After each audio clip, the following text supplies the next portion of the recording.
class. I hope you all are good and doing well. This is a class of Indian Penal Code as we all know, and we have covered till section 52A in our last class. ठीक है, तो आज हमको अपना new chapter जो कि third है और जो किससे रिलेटेड है, पनिशमेंट से, ये हमें आज स्टार्ट करना है। इसके पहले मैं आपको एक ब्रीफ इंट्रो दे दूँ कि मैंने क्या क्या अभी तक कवर कर लिया है। तो इंडियन पिनल कोड की एप्लीकेबिलिटी क्या है, इसके ज्यूरिडिक्शन जैसे सेक्शन 2, 3, 4, इसके अलावा सेक्शन 6 जो कि इम्पॉर्टेंट है for the reference of the exceptions class. And उसके अलावा हमने बहुत सारे डेफिनेशंस पढ़े, लाइक पर्सन क्या है, मैन वुमेन क्या है, public servant, movable property, valuable security, document and मतलब बहुत सारे जो इम्पोर्टेंट और जो कभी कभी इन शॉर्ट में पूछ ली जाती है वो हमने कवर कर लिया है। ठीक है, बहुत ही शॉर्ट फॉर्म में। और इसके अलावा हमने एक और इम्पॉर्टेंट नोटिफिकेशन कि मैंने इंडियन एविडेंस एक्ट पूरा कंप्लीट कर दिया है, उसकी प्लेलिस्ट आपको मेरे चैनल पे मिल जाएगी। ठीक है, तो आज हम स्टार्ट करेंगे अपने चैप्टर नंबर 3 से जो कि पनिशमेंट से रिलेटेड है। तो सबसे पहले तो हमको पता है कि भाई आईपीसी क्या है।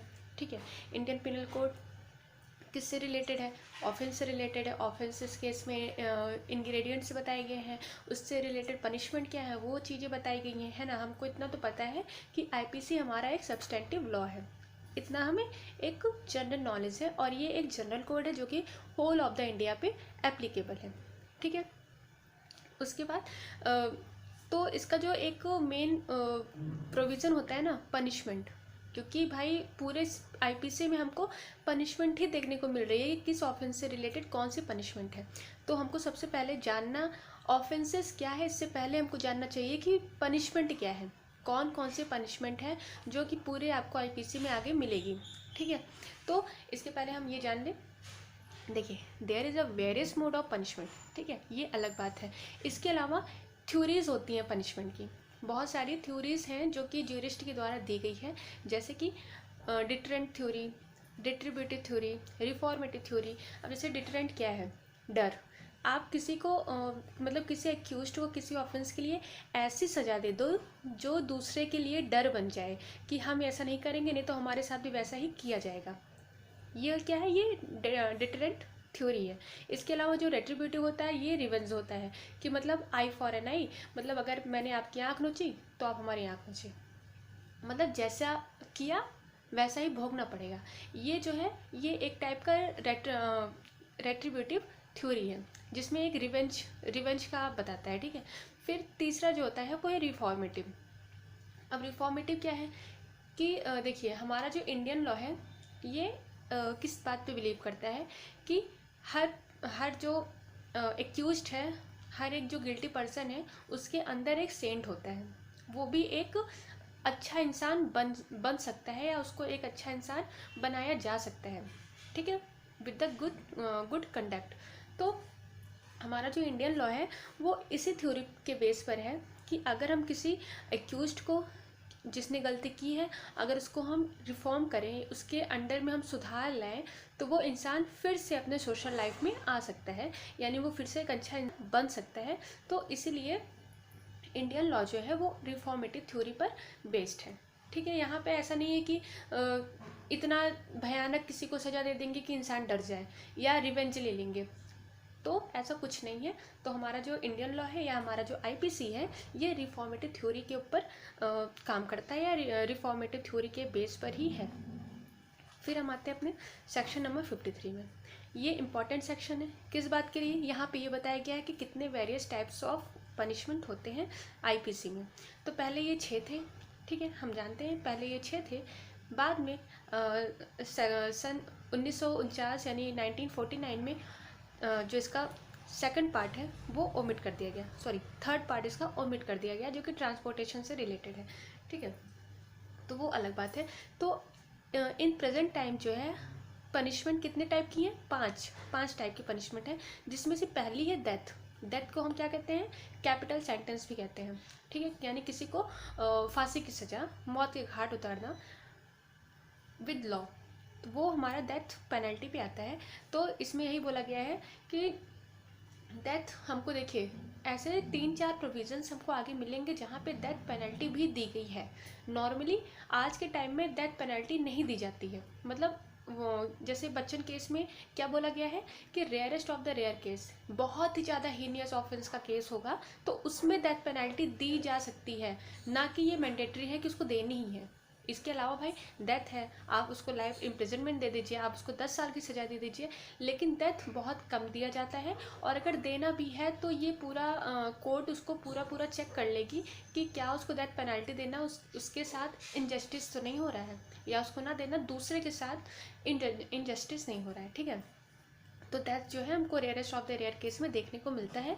जैसे फॉर द एग्जांपल हम आगे ही देखेंगे अभी, जैसे मर्डर के केस में है ना 302 में हो गया, या 396 जहाँ पे डकैती विद मर्डर दिया हुआ है उसमें भी डेथ की पनिशमेंट दी गई है। इसके अलावा रेप के भी कई प्रोविजंस हैं जहाँ पे अंडर 12th ईयर अगर गर्ल्स के साथ रेप किया जाता है या उनके साथ गैंग रेप होता है, वहाँ भी डेथ पेनल्टी दी हुई है।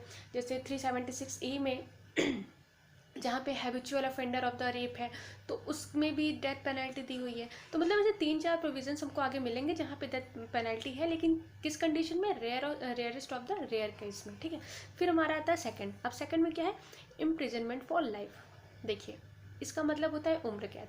तो कई लोग ये मानते हैं कि जैसे उम्र कैद सिर्फ 14 साल की होती है, हम मूवीज़ में भी देखते हैं कि वहाँ पे भी उम्र कैद सिर्फ 14 साल के लिए ही मानी जाती है, 14 ईयर्स के लिए। लेकिन ऐसा नहीं है, हम आईपीसी पढ़ेंगे तो यहीं पे हमको पता लग जाता है कि जो इम्प्रिजनमेंट फॉर लाइफ है, यानी जो उम्र कैद है, वो टिल डेथ तक चलती है। जब तक आप जिंदा रहेंगे, आप बुढ़े हो जाएं, आपकी तबीयत खराब हो जाए, कुछ भी हो जाए, जब तक आप जिंदा रहेंगे आपको जेल में ही रहना है। उसे कहते हैं उम्र कैद की सज़ा। अब ये अलग बात है कि उसका फ्रैक्शन जो होता है वो 20 ईयर्स में होता है, यानी और अगर उसको कम्यूट करना है जो कि अप्रोप्रिएट गवर्नमेंट करती है वो 14 ईयर्स का करती है, ये एक अलग डायरेक्शन हो जाता है। लेकिन एक नॉर्मल एक जनरल फंडा जो होता है इसका, कि अगर लाइफ इम्प्रिजनमेंट कहीं पे लिखा हुआ है तो उसका मतलब है कि टिल डेथ तक आपको जेल में रहना है। ठीक, तो ये हो गया हमारा सेकेंड। अब आता है थर्ड, हमारा ओमिट ही है। इसका अमेंडमेंट याद कर लीजिएगा, 1949 में इसको ओमिट किया गया है। अब फोर्थली क्या है, इम्प्रिजनमेंट। अब देखिए जो इम्प्रिजन मतलब क्या होता है, जेल है ना, सज़ा। दो टाइप की यहाँ पे दी हुई है, एक है रिग्रेस विद हार्ड लेबर, एक है सिंपल। तो दो टाइप की हमको दो टाइप की किसी भी एक्यूज्ड को, सॉरी हमको नहीं, दो टाइप की किसी भी एक्यूज्ड को इम्प्रिजनमेंट दिया जाता है। एक होता है रिग्रेस, एक होता है सिंपल। तो रिग्रेस जो होता है ये विद हार्ड लेबर, मतलब ऐसा नहीं है कि आपको सिर्फ जेल में बैठे रहना है, आपको जेल में खाना भी बनाना पड़ेगा, खेती भी करनी पड़ेगी, कपड़े भी धुलने पड़ेंगे। और कहीं कहीं हम जैसे फिल्मों में ही देखते हैं कि हथौड़ा चला रहे हैं भाई, पहाड़ तोड़ रहे हैं, कुछ भी कर रहे हैं, तो ये एक हार्ड लेबर के कंडीशन में ही इंक्लूड होता है। तो ये होता है हमारा रिग्रेस, जिसमें आपको बैठना नहीं है, कुछ ना कुछ आपको करने के लिए दिया जाएगा। ठीक है, और दूसरा जो होता है वो सिंपल। अब सिंपल का मतलब क्या है कि नॉर्मल आपको कस्टडी यानी नॉर्मल जेल में आपको रखा जाएगा, प्रॉपर खाना मिल रहा है, प्रॉपर आपको पानी मिल रहा है, हर सुविधा है, बस आप। ये होता है हमारा फोर्थली जो है रिग्रेस और सिंपल इम्प्रिजनमेंट की बात करता है। ठीक है, फिर हम आते हैं फिफ्थ पे। अब फिफ्थ क्या है, for feature of the property. तो देखिए सीआरपीसी में हम जो सेक्शन पढ़ते हैं 82 से लेके पूरा 85 तक के, उसमें अटैचमेंट ऑफ द प्रॉपर्टी हो जा रहा है किसी ऑफेंडर का, है ना। फॉर एग्जांपल जैसे विजय माल्या के केस में पूरा उनका प्रॉपर्टी जो है वो फॉरफिट कर दिया गया। तो ऐसे जो मामले होते हैं जहाँ पे किसी की इमूवेबल प्रॉपर्टी या मूवेबल प्रॉपर्टी को अटैच कर लिया जाता है, वो भी एक टाइप की पनिशमेंट होती है, उसे भी आईपीसी में बोला गया है। सिक्सली है फाइन। फाइन देखिए फाइन क्या है ना, कि ये एक तरफ से देखा जाए तो ये सबसे मतलब सबसे इसका जो पनिशमेंट होता है वो सबसे नीचे लेवल का होता है। किसी को सिर्फ फाइन से ही पनिश करना तो नॉर्मल सी बात है, ठीक है फाइन ला के दे दो, आपका पनिशमेंट हो गया। लेकिन ये फाइन हम आगे देखेंगे कि फाइन जो होता है वो आपके सारे जितने भी आगे हमको पनिशमेंट दिए हुए हैं, डेथ है या लाइफ इम्प्रिजनमेंट है या रिग्रेस है, सिंपल है, फॉरफीचर ऑफ प्रॉपर्टी है, सबके साथ हमको फाइन देना पड़ता है। मतलब फाइन विथ और में ही हमको आगे मिलेगा। तो ये तो भाई मतलब सबके साथ ही मिली भगत है इसकी। ठीक है, तो टोटल हमको सीधे सीधे पनिशमेंट कितने प्रकार की दी हुई है आईपीसी में, 5 प्रकार की। ठीक है, पहला क्या है डेथ, दूसरा इम्प्रिजनमेंट फॉर लाइफ, तीसरा रिग्रेस सिंपल, और फिफ्थली क्या है फॉरफीचर ऑफ द प्रॉपर्टी, सिक्सथली क्या है फाइन। फिर हम आते हैं अपने सेक्शन 54 में। अब देखिए यहाँ पे क्या है, commutation of sentence of death. ठीक, यानी किसी को कैपिटल पनिशमेंट दी गई है, किसी को डेथ पनिशमेंट दी गई है, उसको कम्यूट करना, कम्यूट करना मतलब होता है कम करना। तो इसकी पावर किसके हाथ में है, एप्रोप्रिएट गवर्नमेंट के हाथ में है। ठीक, एप्रोप्रिएट का गवर्नमेंट, जो एप्रोप्रिएट गवर्नमेंट है उसका डेफिनेशन हमको आगे मिलेगा 55A में। तो इसका बस इतना सही पूछाता है कि डेफिनेशन ऑफ एप्रोप्रिएट गवर्नमेंट कहाँ दिया हुआ है, तो 55A में दिया हुआ है, जो कि इंसर्ट कब से हुआ था, 1937 से। ठीक है, और इसको सब्सटीट्यूट कब किया गया था, 1950, यानी 2 बार इसमें भी अमेंडमेंट हो चुका है। तो हम कहाँ थे, 54 में। तो सेंटेंस ऑफ द डेथ का अगर कम्यूट करना है तो उसकी पावर हमारी किसके पास होती है, एप्रोप्रिएट गवर्नमेंट के पास होती है, और ये हमेशा without the consent of the offender होता है। ये नहीं कि आप ऑफेंडर के पास जाके पूछेंगे कि आपका सेंटेंस कम करना है कि नहीं, ऐसा नहीं है। मतलब एप्रोप्रिएट गवर्नमेंट अगर उनको सही लगता है, उनको लग रहा है कि इससे जस्टिस होगा, तो वो बिना कंसेंट के ही ऑफेंडर का जो डेथ सेंटेंस है उसको कम्यूट कर सकते हैं। तो ये हमारा 54 में था। 55 में भी वही कम्यूटेशन है, लेकिन यहाँ पे इम्प्रिजनमेंट फॉर लाइफ का कम्यूटेशन बताया गया है। मतलब कम्यूटेशन यानी अभी हमने आपको क्या बताया कि इम्प्रिजनमेंट फॉर लाइफ जो होता है वो टिल डेथ होता है, यानी आपको पूरी उम्र जेल में ही रहना है, वो होता है हमारा उम्र कैद। ठीक, लेकिन अगर कोई अच्छा काम कर रहा है, कोई सुधर रहा है, कोई ऑफेंडर को अप्रोप्रिएट गवर्नमेंट को ये लग रहा है कि ये अगर ये इंसान को छोड़ा जाएगा तो ये दोबारा वो गलती नहीं करेगा जिस गलती की वजह से ये जेल में आया था, तो उस जगह पे उसका जो पनिशमेंट है वो कम्यूट कर दिया जाएगा। लेकिन यहाँ पे एक चीज़ इम्पॉर्टेंट ये हो जाती है कि जो पनिशमेंट जो कम्यूट किया जा रहा है उम्र कैद को, इम्प्रिजनमेंट फॉर लाइफ को जो कम्यूट किया जा रहा है वो 14 ईयर्स से ज़्यादा नहीं होगा। मतलब किसी तरह उसको 14 ईयर्स तक जेल में रहना है। ये होता है हमारा 55। अब 55A में तो हमने आपको बता ही दिया कि एप्रोप्रिएट गवर्नमेंट क्या है, स्टेट गवर्नमेंट और यूनियन यानी सेंट्रल गवर्नमेंट, ये दोनों इसके मेन होते हैं, यानी सेंट्रल गवर्नमेंट और एक स्टेट गवर्नमेंट। ठीक, अब हमारा था 57 में क्या है, fraction of terms of punishment. तो यहाँ पे फ्रैक्शन बताया गया है। देखिए कंफ्यूजन कहाँ होती है, कंफ्यूजन होती है कम्यूटेशन में और फ्रैक्शन में। कभी कभी लाइफ इम्प्रिजनमेंट में सब कंफ्यूज हो जाते हैं कि 14 ईयर है कि 20 ईयर है। तो जो फ्रैक्शन है, fraction of the term of punishment, तो यहाँ पे कैलकुलेटिंग है। ठीक है, कैलकुलेशन बताया गया है, एक तरफ से कैलकुलेशन बताया गया है कि जो इम्प्रिजनमेंट फॉर लाइफ है उसको हम किसके इक्विवेलेंट मानेंगे, अगर हमको मानना पड़ा तो वो होता है 20 ईयर। कैलकुलेशन बेस पे अगर हम किसी उम्र कैद को मान रहे हैं तो वो हमेशा 20 ईयर होता है अंडर सेक्शन 57। लेकिन अगर वही उस उम्र कैद को कम्यूट करना है, उस उम्र कैद को कम करना है, तो 14 ईयर। ठीक है, तो यानी 14 ईयर्स 20 ईयर्स दोनों अलग अलग है। और इसमें बहुत कन्फ्यूज़न होती है, फ्रैक्शन पूछा जा रहा है तो बच्चे 14 ईयर्स लगा के आ जाते हैं, वो हम भी लगा कर रहे हैं कभी कभी। तो ये इंपॉर्टेंट इसका कि 57 में अगर फ्रैक्शन पूछा रहा है और किसका फ्रैक्शन पूछा जा रहा है, इम्प्रिजनमेंट फॉर लाइफ का, तो उसको एज अ 20 ईयर्स इक्विवेलेंट मानेंगे अंडर सेक्शन 57 में। यही इंपॉर्टेंट है, इसके अलावा और कुछ इंपॉर्टेंट नहीं है। फिर हम आ जाते हैं डायरेक्ट अपने सेक्शन 63 में, जो कि है अमाउंट ऑफ फाइन। फाइन यहाँ से स्टार्ट हो जाता है। ठीक है, तो where no sum is expressed, मतलब हमारे आईपीसी में ये कहीं नहीं बताया गया है कि फ़ाइन मिनिमम क्या है, मैक्सिमम क्या है। सिर्फ इतना बताया गया है कि जो फ़ाइन है वो अनलिमिटेड हो सकता है। किसी में आपको 2 रुपये के फ़ाइन में ही निपटा दिया जा रहा है, तो किसी में आपको 2-2 करोड़ रुपए फ़ाइन देना पड़ रहा है। तो ये चीज़ें जो होती हैं ये नॉर्मल है हमारे फ़ाइन से रिलेटेड। ठीक है, तो फ़ाइन जो है वो अनलिमिटेड है लेकिन एक्सेसिव नहीं है। जितना अफोर्ड कर सके एक्यूज्ड उसी के अकॉर्डिंग फ़ाइन दिया जाता है।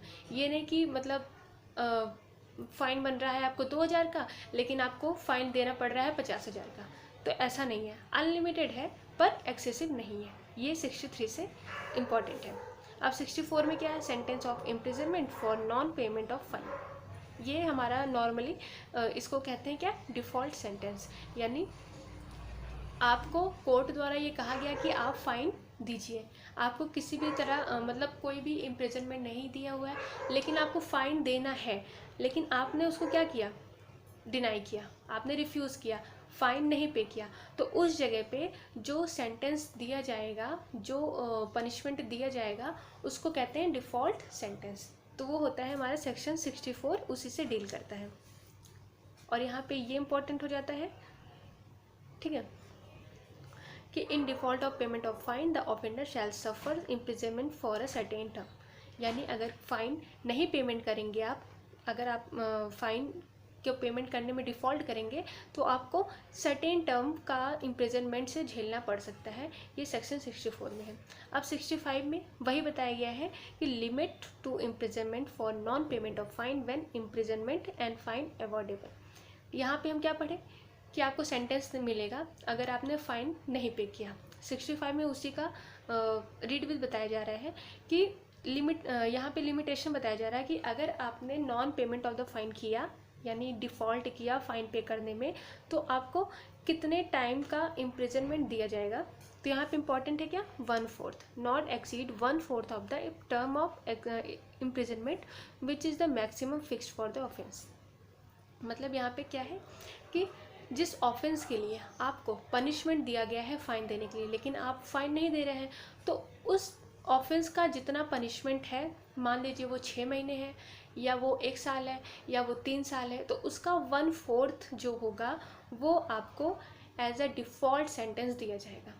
ठीक, तो ये हमारा 65 में है और ये रिलेटेड है हाई कोर्ट और कोर्ट ऑफ सेशन से।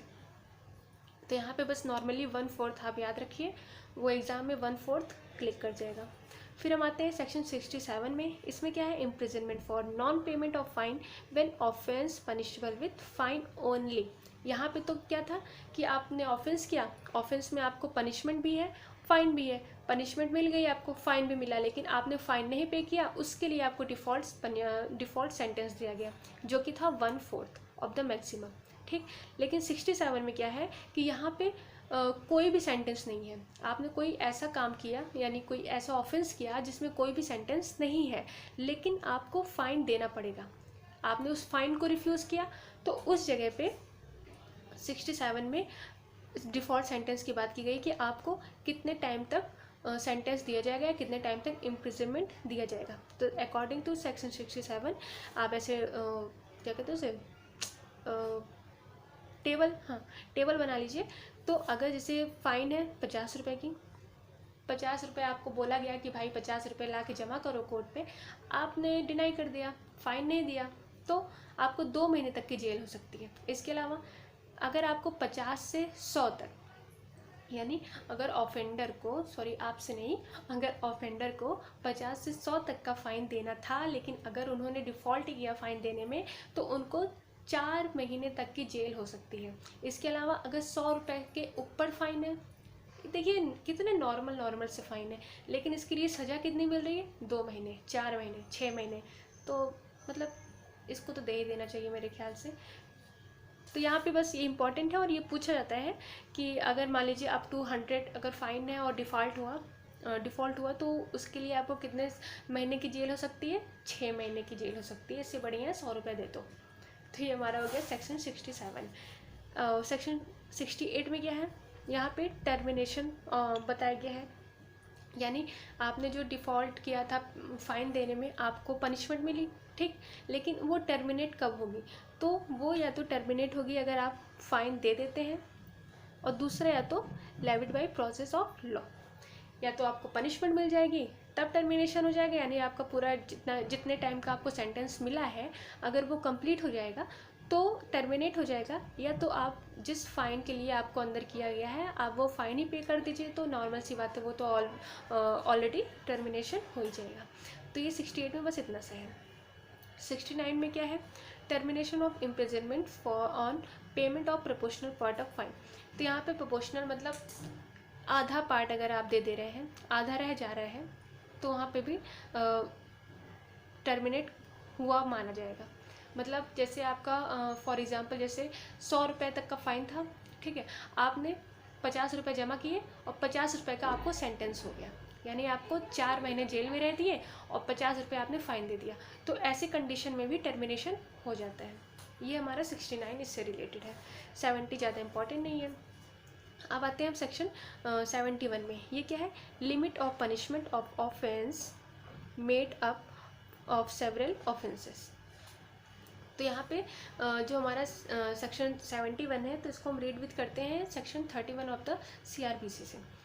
तो यहाँ पे सेवरल ऑफेंसेस की बातें बताई जा रही हैं, यानी यहाँ पे यही बताया जा रहा है कि हर जैसे फॉर एग्ज़ाम्पल एक एक A ने B को 50 कोड़े मारे, ठीक है। तो अगर हम उन 50 कोड़ों के लिए अगर उसको हम सज़ा देने लगे कि एक कोड़े का भाई उसको 2 महीने की जेल होगी, एक कोड़े का उसको 2 महीने की, यानी उसको 2000 रुपये फ़ाइन कर देना पड़ेगा। तो ऐसे तो 50 कोड़े को लेके तो बहुत ज़्यादा फ़ाइन हो जाएगा उसका, है ना। तो वही इसमें बताया गया है कि ऑफेंडर चाहे कितने भी पनिशमेंट कर ले, उसको एक ही ऑफेंस का जो उन सब में सबसे बड़ा होगा उसी का उसको सज़ा मिलेगी। Wear anything which is an offence made up of part any of which part is itself an offense, the offender shall not be punished with the punishment of more than one of his offense। ठीक है, यानी हर उसके stick के लिए एक ही punishment उसको मिलेगा। ये हो गया हमारा सेक्शन 71। इसको 31 के साथ हम पढ़ते हैं। CRPC, जैसे हमने आपको बताया कि A gives Z 50 strokes with the stick, यानी A ने Z को 50 स्ट्रोक्स दी, यानी 50 स्टिक से उसको 50 बार मारे, तो उसको जाहिर सी बात है सिर्फ उसको एक स्टिक के लिए मतलब एक स्ट्रोक्स के लिए ही उसको पनिशमेंट दिया जाएगा, ना कि उसको 50 के लिए दिया जाएगा। तो ये होता है हमारा सेक्शन 71 का फंडा। फिर सेक्शन 72 इतना इम्पोर्टेंट नहीं है। सेक्शन 73 यहाँ पे डाउटफुल होगा, ठीक है, मतलब सेक्शन बेस पढ़ ले उतना काफ़ी है। सेक्शन 73 में सॉलिटरी कन्फाइनमेंट। तो सॉलिटरी कन्फाइनमेंट फॉर एग्जांपल हम इसको काल कोठरी कह सकते हैं, ठीक है। काल कोठरी मतलब एक तो आप जेल में गए, समाज से अलग हुए, जेल में भी आपको जेल में डाल दिए जहां आप जेल के कैदियों से भी अलग हो गए, वो होता है सॉलिटरी कन्फाइनमेंट। तो ये सेक्शन 73 में बताया गया है। और एक ये एक रिगरस इम्प्रिजनमेंट है, मतलब कहते हैं ना इंसान का दिमाग बौखला जाता है अकेला रहते रहते, तो बस वही है ये सॉलिटरी कन्फाइनमेंट। तो इसका जो मेन इम्पॉर्टेंट है वो क्या है कि एक बार में 3 महीने से ज़्यादा का सॉलिटरी कन्फाइनमेंट नहीं दिया जा सकता, नहीं तो वो इंसान पागल होकर ही मर जाएगा। तो काहे की सज़ा देंगे भाई उसको, है। तो वो 73 में इसका जो एग्ज़ाम में पूछा जाता है यही पूछाता है। इसका तो सबसे पहले ये टाइम जो रीडिंग है यही पूछा जाएगा, ठीक है। तो एक बार में 3 महीने से ज़्यादा सॉलिटरी कन्फाइनमेंट नहीं दी जा सकती। पहला तो हमको ये पढ़ना है। अब दूसरा इसका टाइम लिमिट दिया हुआ है, जैसे a time not exceeding 1 month if the term of imprisonment shall not exceed 6 month, ठीक है। यानी अगर इम्प्रिजनमेंट का टाइम जो है वो 6 महीने का है तो 1 महीने से ज़्यादा सॉलिटरी कन्फाइनमेंट नहीं दिया जाएगा। अगर 6 महीने से 1 साल तक उसको इम्प्रिजनमेंट मिला है, रिगरस मिला है, तो उसको 2 महीने से ज़्यादा सॉलिटरी कन्फाइनमेंट में नहीं रखा जाएगा। इसके अलावा अगर उसको 1 साल से ज़्यादा की सज़ा मिली है, 1 साल से ज़्यादा की उसको जेल मिली है, तो उसको सॉलिटरी कन्फाइनमेंट में अगर रखना है तो वो मैक्सिमम 3 महीने होगा। आ गया ना वहीं पे, यानी नॉट एक्सीडिंग 3 मंथ। तो इसका जो टाइम लिमिट है वो बहुत ज़्यादा इंपॉर्टेंट है। यानी सबसे पहले तो अगर 6 महीने तक का जेल है तो उसके लिए हमको 1 महीने तक की सॉलिटरी कन्फाइनमेंट रख सकते हैं। दूसरा, अगर 6 महीने से 12 महीने यानी 1 साल तक की अगर उसको जेल मिली है, उस कंडीशन में हम उसको अगर सॉलिटरी कन्फाइनमेंट में रखना है तो उसको हम सिर्फ 2 महीने के लिए रख सकते हैं। और इसके अलावा अगर 1 साल से ऊपर का पनिशमेंट मिला है और अगर हमें ऑफेंडर को सॉलिटरी कन्फाइनमेंट में रखना है तो उसको मैक्सिमम 3 महीने तक रख सकते हैं। ये हो गया हमारा सेक्शन 73। अब 74 में क्या है, लिमिट ऑफ सॉलिटरी कन्फाइनमेंट। तो ये हमारा टाइम लिमिट हो गया। इसके बाद हमको एक बार में कितना रखना है उसकी जो टाइम लिमिट है वो हमको 74 में बताई गई है। यहाँ पे ये बताया गया है कि शायद in no case exceed 14 years at the time, यानी अगर हम किसी को सॉलिटरी कन्फाइनमेंट में रख रहे हैं, यानी अगर किसी ऑफेंडर को सॉलिटरी कन्फाइनमेंट में रखा जा रहा है, तो ये इंश्योर किया जाएगा कि एक बार में 14 डेज से ज़्यादा ना रखा जाए। ठीक है, तो यहाँ पे 14 डेज इम्पॉर्टेंट बहुत ज़्यादा हो जाता है। और उसके बाद shall not 3 months, the solitary confinement shall not exceed 7 days in any month। मतलब एक महीने के लिए अगर जैसे 14 डेज 3 मंथ के लिए, ठीक है, 3 महीने में अगर हमको सॉलिटरी कन्फाइनमेंट रखना है तो वो 14 डेज़ का है। लेकिन एक मंथ में हम किसी भी इंसान को 7 दिन से ज़्यादा सॉलिटरी कन्फाइनमेंट में नहीं रख सकते हैं। तो ये हो गया हमारा सेक्शन 74। इसका टाइम लिमिट इम्पॉर्टेंट है, कन्फ्यूजिंग बहुत होता है, तो इसको अगर आप बार बार पढ़ेंगे तो आ जाएगा। फिर है सेक्शन 75 जो कि बात करता है enhance punishment for certain offences. मतलब पनिशमेंट यहाँ पे इन्हांसमेंट ऑफ द पनिशमेंट की बात की गई है। ठीक है, फिर हम आते हैं अपने सेक्शन 75 में जो कि बात करता है enhance punishment of the certain. तो यहाँ पे ज़्यादा इंपॉर्टेंट नहीं है, बस इसका चैप्टर 12 और चैप्टर 17 जो कि क्वाइन और प्रॉपर्टी से रिलेटेड है, तो ये दोनों चैप्टर याद कर लीजिएगा। और बाकी इन्हांस पनिशमेंट से रिलेटेड कौन सा सेक्शन है वो है सेक्शन 75। बस इतना इंपॉर्टेंट है इसमें, ठीक है, ज़्यादा डीपली जाने की ज़रूरत नहीं है। फिर इसके बाद है चैप्टर 4 जो कि जनरल एक्सेप्शन से के बारे में बात करता है। तो आज के लिए इतना ही, और अगर आपको क्लास पसंद आई हो तो please like and subscribe it and support. I hope you are doing well, and be prepared for your exam and wish me luck too. Thank you.